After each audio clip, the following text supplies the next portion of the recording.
60 years ago, I stood back there where the Washington Monument is and listened and watched Dr. King make his speech. I was a young man then. I didn't know that I was witnessing history. But what I'd like to do is make a small quote from Dr. King. Dr. King said, "Peace is not the absence of war. It is the presence of justice." Amen. It is the presence of justice. Justice has been often used as a means to imply incarceration, bring him to justice. But the term economic justice is less well known. For without economic justice, there can be no social justice. Indeed, there can be no justice at all. For if you cannot feed your family, you do not care about justice. Amen. Maslow, the great behaviorist, said that the bottom level of man's existence is survival. When you're in survival mode, nothing matters, only survival. One of the purposes of Dr. King's march was to create jobs. Jobs has always been a very important issue. But I say, from the perspective of the 21st century, that jobs are much overrated. Well, Let me tell you something. If you are a person of color and you live in Washington, D.C., and you have a high school education, the unemployment rate is 21%. and more. If you don't have a high school education, it's 20%. Does that tell you anything about this system in which we operate? Where are the jobs? Wake up, folks. There are no jobs. Amen. There are no jobs for the bottom of the socioeconomic scale. No jobs that will pay you a decent wage. No jobs that will let you support a family. No jobs. There are plenty of jobs like Walmart. Look at Walmart. You go in there, you know what they have behind the counter? Here's how to apply for food stamps if you work for us. You are so poor that you have to apply for food stamps, you have to apply for Medicaid because they don't pay you enough money, and nobody will. What is the solution? Good question. When President Lincoln freed the slaves, he missed half of the deal. He didn't free the wage slaves. Amen.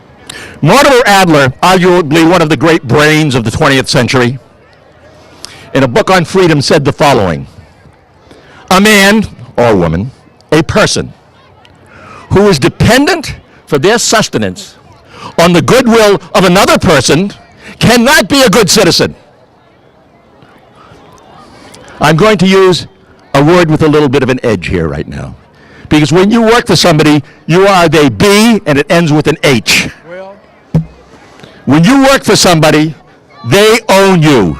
You don't say anything that might irritate your employer. You don't report anything you see as untoward. Why? Because they own you. And that also includes the federal government. How many federal employees do you see out on the picket lines?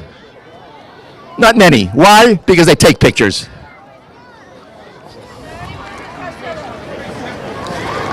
Many years ago, the government printing office here in Washington, D.C. employed 5,000 people. Do you know how many people it employs today? Hundreds. Why is that? That is because of a simple word called tools. When the steam shovel first came out, it disenfranchised thousands of workers. No more jobs. Where's the secretary today? How many people? When I came to Washington, D.C. first in 1961, I think it was, 1960, actually, gosh, the halls of Congress were jammed with the sounds of selectric typewriters.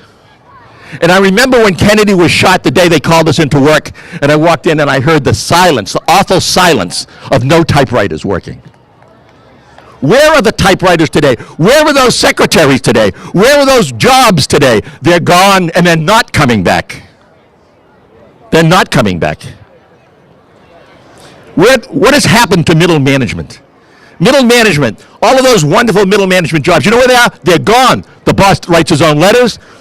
The computer gathers the data, puts it in an Excel spreadsheet or an ERP, and passes it on to senior managers for making decisions. Middle management is out the door. And how many people here have seen the Rumba on television? You know what a Rumba is? It's that little machine that you see at night, you can buy on late night television, and you turn it on, and it runs around your apartment picking up all the dust. That's the end of the janitor.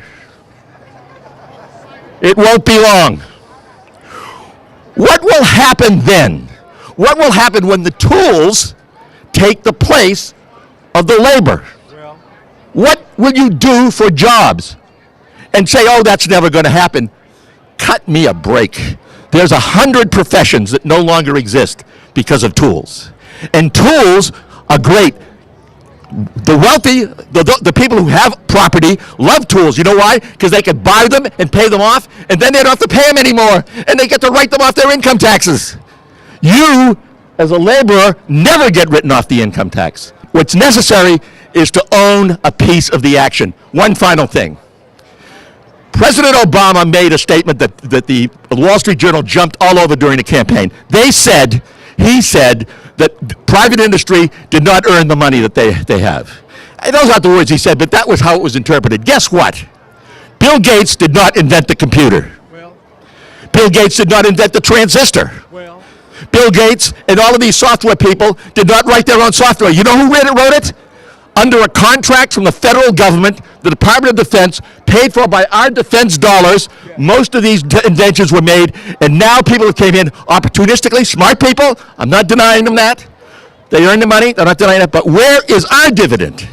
Where is the peace dividend? Where is the investment dividend from our taxes that went to all of these oil leases and all of this technology that was developed, paid for by our taxes?